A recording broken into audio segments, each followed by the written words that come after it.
आप hi students, आज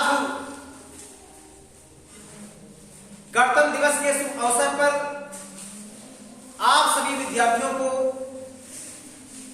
famous classes की तरफ से स्वागत एवं अभिनंदन। प्यारे बच्चे, जैसे कि आप जानते हैं कि आज 75वां वर्षगांठ पूरे भारतवर्ष में मनाया जा रहा है, जिसमें समस्त भारतवासी सम्मिलित हैं और हर्षोल्लास के साथ राष्ट्रीय पर्व को मनाते हैं। तो आज इसी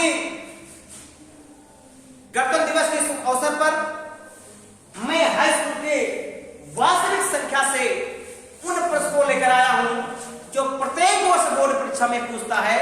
बच्चे इसमें कंफ्यूज हो जाते हैं। प्यारे बच्चे, वास्तविक संख्या में आपसे यूपी बोर्ड में 4 स्टेप पे सवाल पूछता है, इसको नोट कर लिख लो और यह आपका 100% श्योर है, यूपी बोर्ड में आना ही आना है।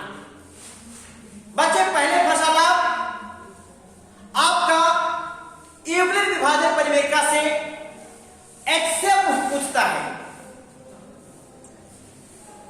एक्सेप ज्ञात करने लिए बच्चे आपको विभाज्यता का नियम लागू करना होगा, जिसे हम कहते हैं कि भाज्य बराबर भाजक गुणे भागफल प्लस शेषफल।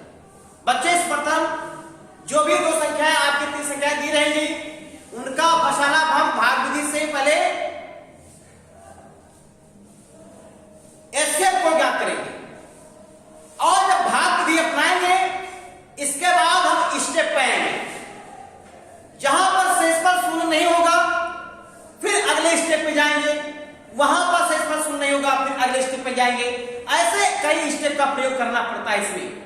तो प्यारे बच्चे, आपको यूक्लिड विभाजन परिमेयिका से एचसीएफ ज्ञात करने के लिए आपको चरणों का उपयोग करना पड़ता है और उस चरण में आपका सूत्र जो लगेगा वो भाज्य बराबर भाजक गुणे भागफल प्लस शेषफल लागू होगा। ऐसे कंडीशन में जिस स्टेप में आपका शेषफल शून्य हो जाता है, उस स्टेप में आपका जो भाजक होगा वही आपका अभीष्ट मासक होता है। सेकंड आपका बड़ा टॉपिक पूछता है। सेकंड आपका आभार गुणनखंड से लासा और मासा पूछता है। ये भी very very most important note कर लो कि आभार गुणनखंड से मासा और लासा कैसे ज्ञात होगा। इससे भी प्रश्न आपका कोई बहुत पूछता है। थर्ड स्टेप है कि सिद्ध कीजिए कि 2√3 या 5 + √7 या √3 या √2 सिद्ध कीजिए कि यह एक अपरिमेय संख्या है कि नहीं है। यह बहुत प्रश्न पूछता है और ये कि बेटा आपका जो मैं प्रश्न लेके आया हूं, यह प्रश्न आप लोग नोट कर लो। यहां से प्रश्न आपका जबरदस्त पूछता है। अब ये कंफ्यूज करके पूछता है, जो मासा और लासा तथा संख्याओं के संबंधों से पूछता है कि दो संख्या बेटा आपकी दी है, उसमें मासा दिया गया है तो लासा क्या होगा। अगर तो इसमें संबंध होता है बेटा, एक सूत्र होता है कि पहली संख्या गुणे दूसरी संख्या बराबर मासा गुणे लासा। इसमें क्या होगा बच्चे कि मासा अगर बेटा पूछता है तो पहले और दूसरी संख्या दी रहेगी और लासा दिया रहेगा। इसमें से बेटा इन चारों ऑप्शन में से एक ऑप्शन पूछता है, 3 ऑप्शन आपको जरूर मिलेंगे। कभी कभी ऐसा होता है कि ये 2 ऑप्शन नहीं होता है, पहली संख्या और दूसरी संख्या नहीं होता है। इसमें डायरेक्ट पूछ लेता है कि दो संख्याओं का गुणनफल इतना है तो मासा इतना है तो लासा क्या होगा। तो बेटा पहली और दूसरी संख्याओं के स्थान पे हम दो संख्याओं का गुणनफल का मान रखेंगे, फिर यह आप सूत्र लगा लेंगे और हल हो जाएगा। लेकिन यदि कहीं बेटा आपकी दो संख्याएं दी है, मासा अगर दिया गया तो लासा क्या होगा, तो बेटा हम इसी का प्रयोग करेंगे, इसी फार्मूले का प्रयोग करेंगे, इसी संबंध का प्रयोग करेंगे। यहां पर एक प्रश्न पूछता है कि बोर्ड में बार बार प्रश्न आता है, रिवाइज होता है। पहले बच्चे कि यदि एचसीएफ 16, 20 बराबर 4, तब एलसीएम 16, 20 का मान क्या होगा। यहां कंफ्यूज करता है। डायरेक्टली आपका पहली और दूसरी संख्या नहीं लिखा गया है, यह आपको क्लोजली प्रश्न पूछता है। बच्चे इसमें भ्रमित हो जाते हैं। देखिए बच्चे, 16 और 20 ये दो संख्याएं हैं,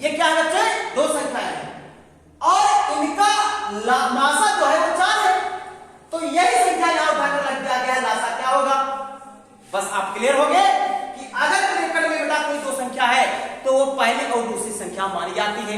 तो प्यारे बच्चे देखिए, चूंकि आप जानते हैं कि पहली संख्या बेटा आपका 16 और गुणे दूसरी संख्या आपका 20, और ये बराबर का सूत्र क्या होता है? मासा गुणे लासा। मासा बच्चे यहां देखो एचसीएफ बराबर 4, ये बराबर 1, ये ब्रैकेट में बेटा एचसीएफ बराबर 4 है, इनका एचसीएफ 4 है, तो यहां हो जाएगा 4 और गुणे का लासा।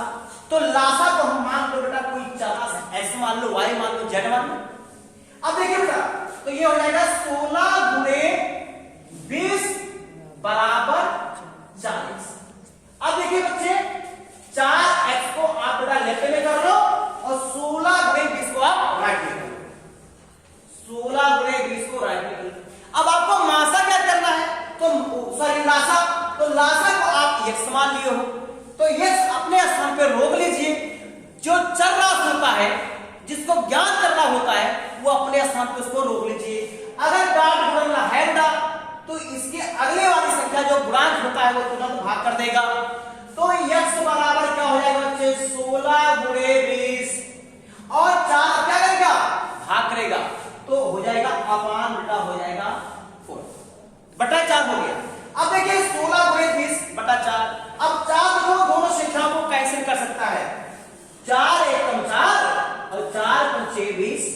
तो प्यारे बच्चे अब आपको x बराबर 16 गुणे 5, 16 गुणे 5, तो 16 पंचे 80, 16 पंचे 80। अब बेटा आपका एलसीएम आपका कितना आ गया? एलसीएम बराबर बेटा आपका 80 आ गया। कितना आ गया? 80 आ गया।